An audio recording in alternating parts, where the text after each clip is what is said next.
আসসালামু আলাইকুম। আশা করছি সবাই ভালো আছো। কিছুদিন আগে আমি একটি পোস্টের মাধ্যমে তোমাদের কাছ থেকে জানতে চেয়েছিলাম তোমাদের ডেইলি অ্যাক্টিভিটিসের মধ্যে মোস্ট কমন অ্যাক্টিভিটি কোনটা। তোমরা তোমাদের উত্তরগুলো আমাকে জানিয়েছো, ধন্যবাদ তোমাদেরকে। আজকে আমার ধারণাটা শেয়ার করার পালা। আমি মনে করি আমাদের মোস্ট কমন অ্যাক্টিভিটি হলো কমিউনিকেশন। কাজের প্রয়োজনে আমাদের সবাইকে বিভিন্নভাবে বিভিন্ন মানুষের সাথে কমিউনিকেট করতে হয়।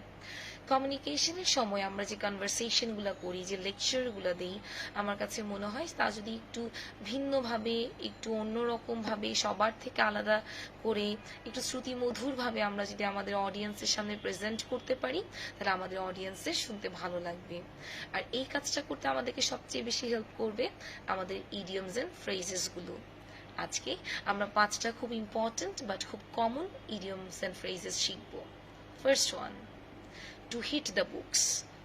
টু হিট দ্য বুকস অর্থাৎ টু স্টাডি হার্ড। যখন আমরা খুব মনোযোগ দিয়ে কিছু পড়তে চাই, কোনো একটা কিছু শেষ করতে চাই, তখন আমরা এই এক্সপ্রেশনটা ইউজ করতে পারি। কোনো একটা চ্যাপ্টার শেষ করতে চাই, ধরো কেউ আমাকে ডিস্টার্ব করছে, আমি জাস্ট এটা বলতে পারি, don't disturb me today, I am going to hit the books. Number 2, keep the ball rolling. কোন একটা কাজ কন্টিনিউ করা। ধরো আমি পড়ছিলাম খুব মনোযোগ দিয়ে, কলিং বেল বাজিয়েছে, কি আমি দৌড়ে কি করতে চাই, খুলতে যেতে চাই, কলিং বেল যে শুনে দরজা খুলতে যেতে চাই। তাহলে এক্ষেত্রে মা যদি বলে যে যেও না, যে কাজটা করছো সেটাই করো, মা কি বলতে পারে, don't go there, just keep the ball rolling. Number 3, জাজিং a book by its cover. কোন একটা বই দেখে না আমরা কখনোই জাজ করতে পারবো না বা বলতে পারবো না যে বইয়ের ভেতরে যা আছে তা কি হেল্পফুল নাকি হার্মফুল, এটার জন্য বইটা পড়তে হবে।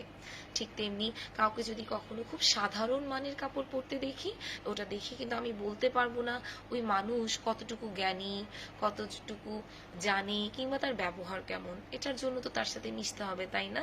তার সাথে কথা বলতে হবে। আমি কি কখনো কাপড় দেখে বলতে পারবো? আমাদের বলা উচিত না। এক্ষেত্রে কি হবে, নেভার জাজ আ বুক বাই ইটস কাভার। আমি এই এক্সপ্রেশনটা ইউজ করতে পারি যে একটা কাভার দেখে বইয়ের ভেতরে কি আছে তা জাজ না করা। Next one, making a long story short. যখন আমি কাউকে শুনি যে খুব আগডুম বাগডুম কথা বলছে, আউট অফ দ্য ট্র্যাক বলছে, আমি কিন্তু চাইলে এক্সপ্রেশনটা বলতে পারি, stop lecturing, you are going out of the track, just make the long story short. Just make the long story short. Last one, calling it a day. কোনো কিছু শেষ করা। এই ধরো ক্লাস শেষ করার সময় টিচাররা বলছেন, দ্যাটস অল ফর টুডে, আজকে এখানেই শেষ। এটা না বলে তারা হয়তো আরেকদিন তোমাকে বলবেন, let's call it a day, চলো আজকে এখানেই শেষ করি।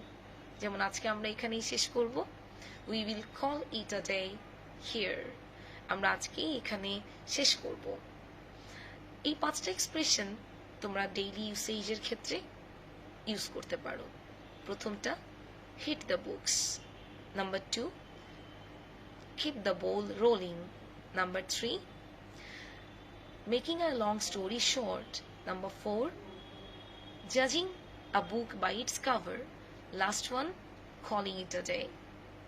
আমাকে একটু কমেন্টে জানাবে এই 5টার মধ্যে তোমরা কয়টা আজকে নতুন শিখেছো। ইনশাআল্লাহ নেক্সট ক্লাসে আমরা আরো কিছু নতুন জিনিস নিয়ে আরেকটা ক্লাস করব। ভালো থেকো সবাই, আল্লাহ হাফেজ।